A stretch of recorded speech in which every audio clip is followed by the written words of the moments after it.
Ever imagine writing a book in 1970 and predicting the world we live in today? Well, that's kind of what Zbigniew Brzezinski did. Yeah, in his book Between Two Ages, America's Role in the Technetronic Era. Hmm. So that's what we're going to deep dive into today. Sounds fascinating. Especially since, he went on to become National Security Advisor to President Carter. Right. So he really had his finger on the pulse of global affairs. It's kind of mind-blowing to think he was already seeing those trends back then in the 70s, Yeah. bell-bottoms and disco. Yeah. What's remarkable is that Brzezinski was writing at a time when the world was really on the verge of this massive technological transformation. Like he called it this new era, the Technetronic Age. Oh, okay, the Technetronic Age? And he really saw how rapid advances in science and technology were going to just completely reshape global politics and power dynamics. Like, what kind of advances are we talking about here? Well, he was looking at things like global weapons, instant communication, the rise of multinational corporations, all these things that were starting to challenge, the traditional dominance of nation states. So even back then, he was already seeing how technology was kind of blurring those old boundaries. Exactly. Think about it in a world where information travels instantly and businesses operate across borders. The old rules just don't apply the same way anymore. Yeah, I mean, it's so obvious now, right? Like today, we can order something from across the world, have it delivered to our doorstep the next day, or we can work on a project with people on different continents without even thinking twice about it. It's really like the world is getting smaller, and technology is the driving force behind that. It is. And Brzezinski, he makes this really interesting comparison in the book. He compares the Technetronic Age to how centuries ago you had the invention of things like artillery and railroads. Okay, artillery and railroads. And back then, those inventions actually reinforced national borders. Artillery made it easier to defend your territory, and railroads made it easier to move people and goods within your country. Right, it all kind of stayed within those borders. Exactly. But in the Technetronic Age, it's the opposite. These very same forces, weapons, communication, economic ties, they're starting to transcend national boundaries. Okay, so technology is kind of flipping the script on us. Instead of reinforcing borders, it's making them less relevant. Exactly. And that's having a profound impact on the way power is distributed and exercised in the world. Which, leads us to another really key part of Brzezinski's analysis, his focus on the role of the United States in this new era. Okay, so how does the U.S. fit into all of this? Well, he calls the U.S. the ambivalent disseminator of the Technetronic Revolution. Ambivalent disseminator, huh? What does that even mean? Basically, he's saying that the U.S. is in this really unique and kind of contradictory position. On one hand, it's the primary driver and exporter of this Technetronic revolution, right? It's developing all this amazing technology, spreading it around the world. So America's like the cool kid on the block with all the latest gadgets. Right. But on the other hand, Brzezinski points out that the very forces that the U.S. is promoting, modernization, regionalism, technological advancement, these forces can also lead to resistance, competition, even resentment towards the U.S. Okay, so it's kind of like, hey, world, here's all this awesome technology that we've developed, but oh, by the way, we also happen to be benefiting the most from it, so you're welcome. Well, like it does sound a bit, self-serving, doesn't it? It does, a little bit. But to be fair to Brzezinski, he's not saying that America is intentionally being manipulative or anything. He's just pointing out this inherent contradiction in America's position. And he actually provides a really good example of this dynamic playing out in the book. He talks about the success of a book called The American Challenge. Okay, The American Challenge. And this book, it basically argued that the U.S. was like the only truly modern society. And it became super popular, especially in Europe. I can imagine that might have rubbed some people the wrong way. It did. It sparked a lot of anxiety, this feeling of being left behind. And that anxiety, it fueled this desire to catch up, to compete with the U.S. in the technological sphere. Makes you wonder, is the U.S. still the dominant force in today's technological landscape? That's the big question, isn't it? And it's something Brzezinski was already grappling with back in the 70s, but his analysis goes even deeper than just economic and technological competition. He also explores the impact of the Technetronic Revolution on the developing world, and that's where things get really interesting, I think. Yeah, he doesn't sugarcoat things, does he? He uses this pretty stark metaphor, global ghettos. Yeah, it's a powerful image, and it really captures the essence of what he's trying to convey. So he's basically talking about this widening gap between the developed and the developing world, a gap that's still a major issue today. It is. And what's important to understand is that he's not just talking about The material gap, the differences in living standards, access to technology, and all that. Right. There's more to it than just stuff. Exactly. Yeah. He's also highlighting what he calls the subjective transformation that was happening in the developing world as a result of this technotronic revolution. Subjective transformation. So like how people were experiencing this gap. Precisely. He argues that unlike Russia's industrial revolution, where material change kind of preceded mass education, the Third World was experiencing a subjective revolution, Meaning. fueled by rising awareness and expectations. And technology played a key role in this. Yeah. Think about the explosion of communication technologies at the time. Like radio and television? Yeah. I mean, he shares these stats in the book. Between 1958 and 1965, the number of radios in India increased by 171%. And in Indonesia, the increase was even more dramatic, 870%. Imagine the impact of a farmer in a remote village suddenly being able to hear about the lives of people in wealthy nations. I can see how that would be a game changer. It was. It fueled this desire for a better life. But it also created this awareness of just how vast the gap was between their own lives and the lives of people in developed countries. And that awareness, well, it could lead to unrest and frustration. Makes sense. You see a different way of life, you hear about all these opportunities, and then you look at your own situation, and it can be pretty disheartening. He even compares this, doesn't he, to what was happening in the U.S. at the time, with the civil rights movement and the growing unrest in urban areas. He does, and he argues that in both cases, the problem wasn't just the lack of development, but the perception that even rapid change wouldn't benefit everyone equally or quickly enough. That feeling of being left behind, of being stuck in a ghetto, it breeds resentment and political instability. So it's not just about the material conditions, but also about the psychological and social impact of inequality. And technology, while it has this potential to connect people and spread information, can also kind of exacerbate these inequalities if it's not used thoughtfully and equitably. Exactly. It's a double-edged sword. And it's a point that's so relevant today, maybe even more so than it was back then. Absolutely. Which brings us to another really important part of Brzezinski's analysis, is examination of how beliefs and ideologies were changing in this technotronic age. Right, because he argues that those traditional ideologies, communism, nationalism, they were losing their grip on the global stage. He did. He really saw that happening. But if it's not about communism or nationalism anymore, then what is driving global change in this new era? What's filling that void? Well, Brzezinski says the dominant force emerging is something much more fundamental, the pursuit of equality. Equality. Yes. And it's an idea that seems even more relevant today, wouldn't you say? Yeah. With all the movements and discussions we're seeing around social justice, economic inequality, human rights. Oh, absolutely. And Brzezinski, he was already seeing this back in the 70s. He connects this quest for equality to a whole range of phenomena he was observing at the time: student unrest in both the West and the East, racial tensions within and between countries, the struggle between rich and poor nations. He saw the Technetronic age as kind of amplifying these tensions as people around the world became more aware of inequalities and more determined to fight for a more just and equitable world. And do you think that's still playing out today in 2024? I think it's undeniable. Just look at the movements for social justice that have gained so much momentum in recent years. Think about the growing awareness of economic inequality, not just between countries, but within them as well. And the fight for human rights, for dignity and respect, it's more global than ever before. It really feels like we're at a crossroads trying to figure out how to create a more just and sustainable world in the face of all these rapid technological and social changes. And how does communism fit into all of this? That's where Brzezinski gets even more fascinating, I think. Remember, this was 1970, the height of the Cold War. So the ideological battle between communism and capitalism was still very much shaping global politics. Right. It was the defining conflict of the era. Exactly.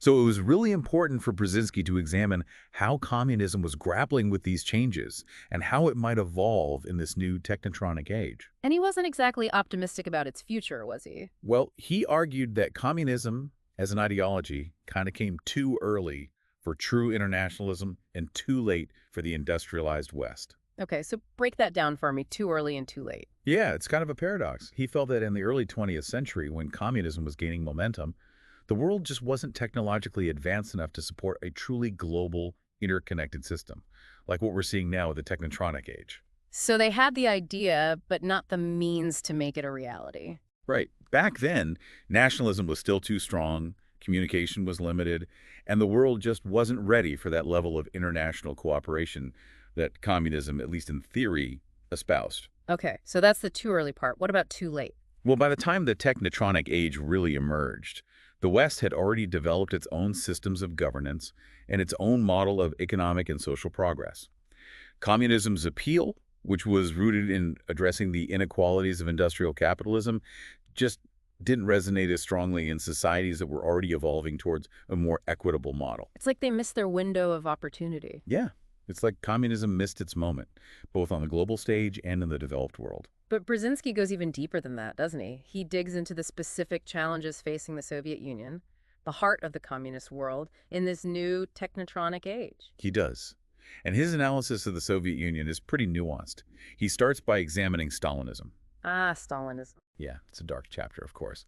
But Brzezinski, while acknowledging its brutality, he actually sees it as a kind of response to the challenges of rapid modernization in a less developed society. That's interesting. So he's saying that Stalin's repressive policies were, in a twisted way, a way of trying to force a traditional society to industrialize and catch up with the West. He is. He argues that the very nature of Stalin's rule, with its emphasis on central control and the suppression of dissent, was in some ways a product of the specific historical circumstances of the Soviet Union at the time. Right. They were playing catch up, but at a terrible human cost. Absolutely. But what Brzezinski also points out is that this model, this Stalinist model, it had inherent limitations, especially in the face of the Technetronic Revolution. He critiques what he calls the bureaucratization of boredom in the Soviet Union. Bureaucratization of boredom. That sounds, well, incredibly stifling. It was. Brzezinski argues that the rigid, centralized nature of the Soviet system, with its lack of individual freedom and incentives for innovation, it created this gap between the elite and the masses, and actually hindered technological progress. He contrasts this with the West's more competitive entrepreneurial spirit, which he saw as a key driver of innovation. So while the U.S. was experiencing this explosion of scientific and technological creativity, the Soviet Union was getting bogged down in bureaucracy and ideological rigidity. Exactly. It's like two completely different approaches to progress. And Brzezinski was convinced that the West's approach was just better suited to the demands of the Technetronic age. He even suggests that the sectarianism within the communist world further fragmented the global landscape, Meaning? meaning that different communist countries were starting to go their own ways, disagreeing on ideology and strategy. Think about the Sino-Soviet split, for example. Brzezinski saw these divisions within the communist bloc as further evidence that communism was failing to provide a unifying, universal vision for the future. Okay, so if communism is on the decline, and the U.S. is wrestling with its own contradictions as the ambivalent disseminator of this new technotronic era, where does that leave the world? Where does Brzezinski see things going from here? Well, that's where he turns his attention to the internal challenges facing the United States. Challenges that he believes are just as profound as those facing the communist world. Interesting. So it's not just about external threats or ideological battles, it's about America looking inward. Exactly. And this is where we really start to see Brzezinski's prescience and his understanding of the complexities of this new technotronic age. Okay, I'm definitely intrigued to hear more about this. Well, then you'll have to join us for the next part of our deep dive. We'll delve into Brzezinski's vision for America's role in the world, his ideas for international cooperation, and his thoughts on how we can all find meaning and purpose in a world of accelerating change. I can't wait. So we're back talking about Brzezinski's Between Two Ages and this idea of a third American Revolution. What does he actually mean by that? Well, he's building on the American Revolution itself, obviously, and then the Civil War. Okay, two pretty major turning points in American history. Exactly. And he sees this third American Revolution as being just as profound, but in a different way, of course. So what are the defining features of this third revolution? What's at stake here? He identifies three key challenges facing the U.S., racial tensions, generational divides, and what he calls a crisis of values. Okay, so those are pretty big issues, even today. They are. And Brzezinski saw them as interconnected, all kind of fueled by this rapid pace of technological and social change that was happening, which was a characteristic of the Technetronic age. Right. It's like all this change was shaking things up, but the new order hadn't quite taken shape yet. Exactly. And what I think is so insightful about Brzezinski is that he's not just talking about these abstract forces and global trends. He's talking about the lived experiences of people. So how people were actually grappling with all this change in their daily lives. Yes.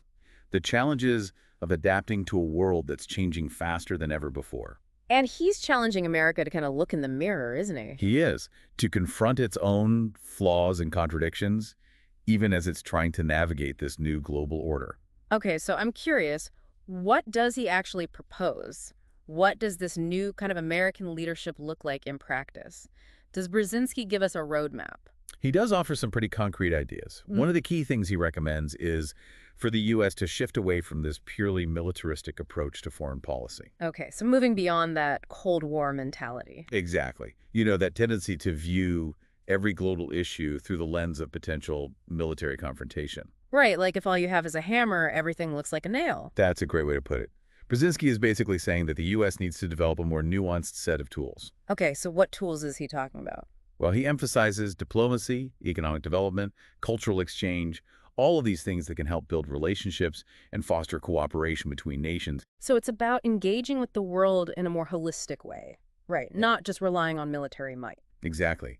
He's reminding us that the world is this incredibly complex place with different cultures, ideologies, aspirations, all kind of swirling around. Right, it's not a one-size-fits-all situation. That one-size-fits-all approach, that just won't cut it in this technotronic age. Okay, so I'm getting that Brzezinski is calling for a less militaristic, more nuanced approach to foreign policy. But what does that actually look like on the ground? Does he give any examples? He does. He's particularly interested in cooperation in areas of science, education, and technology. Okay, so using those things to build bridges. Exactly. He sees these as areas where the U.S. can really leverage its strengths to foster global development and create more understanding between cultures. And remember, he's writing this in 1970, way before the internet as we know it existed. So it's pretty remarkable that he was already seeing the transformative power of technology. It really is. He believed that technology could connect people, share knowledge, and help create a more just and equitable world. So how do we actually get there? What does that look like in practice? Well, he actually proposes this really bold idea, a global Marshall Plan for the developing world. Okay, remind me, the Marshall Plan, that was after World War II, right? Right. The U.S. invested billions of dollars in rebuilding Europe. So he's talking about something similar, but on a global scale. Exactly. A massive investment in education, infrastructure, economic development to help lift millions of people out of poverty. And it wasn't just about charity either. So there's a strategic element to this as well. Absolutely. He argued that helping the developing world would ultimately create a more stable and prosperous global order, which would benefit everyone, including the U.S. It's that win-win scenario we were talking about earlier. Right, right. But of course, it's easier said than done. I mean, a global Marshall Plan would require a massive commitment of resources and political will. It would. And that's something Brzezinski acknowledges. Mm-hmm. But he also argues that the U.S. can't afford not to make this investment. He sees it as essential to America's own long-term security and prosperity. Okay, so investing in global development is not just the right thing to do, it's also in America's own best interest. Precisely. But he doesn't stop there. He also calls for this renewed focus on America's own internal challenges. Right, we touched on this earlier, this idea that America can't effectively promote democracy and freedom abroad if it's not living up to those ideals at home. He understood that connection really deeply.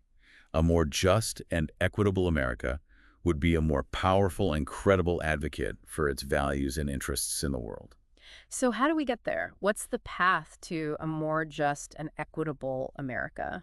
Well, that's where things get really interesting, because Brzezinski starts to talk about the changing nature of power itself in this technotronic age. Okay, so how is power changing? It's not just about military might anymore, right? He suggests that power is becoming more diffuse, more fluid. It's less concentrated in the hands of those traditional institutions like governments and corporations. So if it's not about military or economic dominance, then where is this new power residing? Brzezinski argues that power is shifting to those who can control information, who can shape narratives and influence public opinion, those who can master the tools of technology and communication. Wow, he's basically describing the world we live in today with social media, influencers, online activism. He really is. Wait, His prescience is incredible. He understood that the internet and these emerging technologies would fundamentally change the way power operates in the coming first century. so it's not just about who has the biggest army or the most money anymore. It's about who can control the flow of information. Exactly. And this leads to another one of Brzezinski's really provocative ideas. He suggests that traditional political parties might start to decline in importance. Okay, so if parties become less relevant, what takes their place? He envisions these more fluid, issue-based coalitions forming, people coming together around specific causes they care about, regardless of their traditional political affiliations. So it's more about shared values and goals than about party loyalty? Right. It's about recognizing our shared humanity, our interconnectedness in this technotronic age, and working together to address the challenges we face. Okay, that's all very inspiring, but how do we make it happen? How do we actually translate Brzezinski's vision into a reality? I'm guessing he has some thoughts on that. He does. And that's what we'll explore in the final part of our deep dive. Okay, so where do we leave off? Oh yeah, Brzezinski's talking about how power is changing in this technotronic age. It's not just about armies and economies anymore. Right. It's about information, narratives, who controls the conversation. And that leads to another one of his really provocative ideas. He suggests that traditional political parties might become less important. Wait, really? Like the Democrats and Republicans in the US? Exactly. He sees them potentially being replaced by these more fluid, issue-based coalitions. Okay, so people coming together around specific causes they care about. Kind of like what we're seeing today with all these single-issue movements and online activism. He was really ahead of his time on that one. But okay, so let's get practical here. We've talked a lot about Brzezinski's big picture analysis, but how did he actually see the U.S. putting this vision into action? Did he offer any concrete steps? I mean, he's not just going to drop this whole theory on us and then leave us hanging, right? He doesn't. He gets pretty specific, actually. One key thing he proposes is a shift away from a reactive foreign policy. Okay, reactive, so like the Cold War containment strategy. Exactly. He wants to move away from that kind of thinking and toward a more proactive approach. Proactive, so more about shaping the world we want to see. Exactly. He talks about creating an environment where those threats, like we saw in the Cold War, are less likely to emerge in the first place. Okay, that sounds good, but how do we actually do that? Well, Brzezinski lays out a multi-pronged strategy. Multi-pronged, hit it from all sides, I like it. First, he talks about the importance of fostering this community of developed nations. He thinks the leading democratic nations need to work together more closely on economic, technological, even political levels. So like strengthening existing alliances like NATO or creating new frameworks for cooperation. Yeah, that the European Union or the G7, but maybe even more integrated and with a broader focus.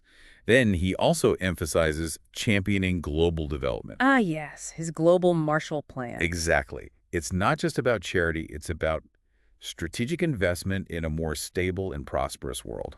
Okay, so helping others helps ourselves in the long run. That makes sense. Right. A rising tide lifts all boats. Yeah. But there's a third element that Brzezinski sees as absolutely essential: domestic strength. Okay, back to America, looking in the mirror. He really believed that a nation wrestling with internal divisions and inequality can't effectively lead on the world stage.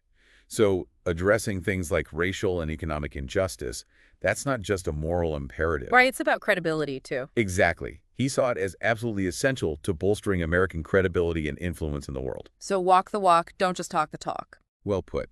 Okay, but now we're going to move to what I think is maybe the coolest part of Brzezinski's work. And this is his focus on the individual's role in shaping this technotronic future. All right, bring on the individual empowerment. He really believed that the technotronic age was going to empower individuals in a way that we had never seen before. Think access to information, the ability to connect with people across borders. He saw these as tools for holding leaders accountable, advocating for change, building new communities. Okay, so it's not just about top-down change. Individuals have agency, too. Right. It's bottom-up as well. And this is where his prescience is just incredible. He anticipated the power of the internet, social media, to drive these social movements, to amplify marginalized voices. It's like he was looking into a crystal ball. It really is kind of mind-blowing when you think about it. So he believed this individual empowerment was essential for navigating all these challenges. It wasn't enough to rely on those old, traditional institutions. So what was needed? Citizens needed to be informed, engaged, actively involved in shaping their own destinies. It's a call to action, isn't it? Absolutely. We're not passive passengers in this technotronic age. We're co-creators. I love that. Co-creators. It's a big responsibility, but also incredibly empowering. Right. And I think that sense of empowerment is really what Brzezinski was trying to convey. So to wrap this all up, Brzezinski lays out this vision of a world on the verge of massive transformation, driven by technology and this global yearning for equality. And he sees the U.S. as having a really unique opportunity to shape this new world, but only if it's willing to let go of some of those old ways of thinking. Like that Cold War mentality, that tendency to see the world in black and white. Right. And also to address its own internal challenges, that whole walk the walk thing we were talking about. Yeah. He really challenges us to look in the mirror and ask ourselves some tough questions. And this is where his work gets really powerful, I think, because it's not just about analyzing the world, but it's about imagining what the world could be. So it's a call to action, but also a call to imagination. I think that's a great way to put it. Well, listeners, I hope you enjoyed this deep dive into Zbigniew Brzezinski's Between Two Ages. It's a book that's just as relevant today as it was when it was written. And as Brzezinski so eloquently put it, the Technetronic era involves a fundamental transformation of the human condition.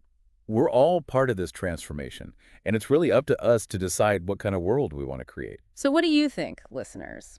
What are your takeaways from this deep dive? What stood out to you most about Brzezinski's analysis and his vision for the future? We'd love to hear your thoughts, so feel free to reach out on social media or leave us a comment. Thanks for joining us on this deep dive, and we'll be back next week with another exploration of ideas that are shaping our world. Until then, stay curious, stay engaged, and keep asking the big questions.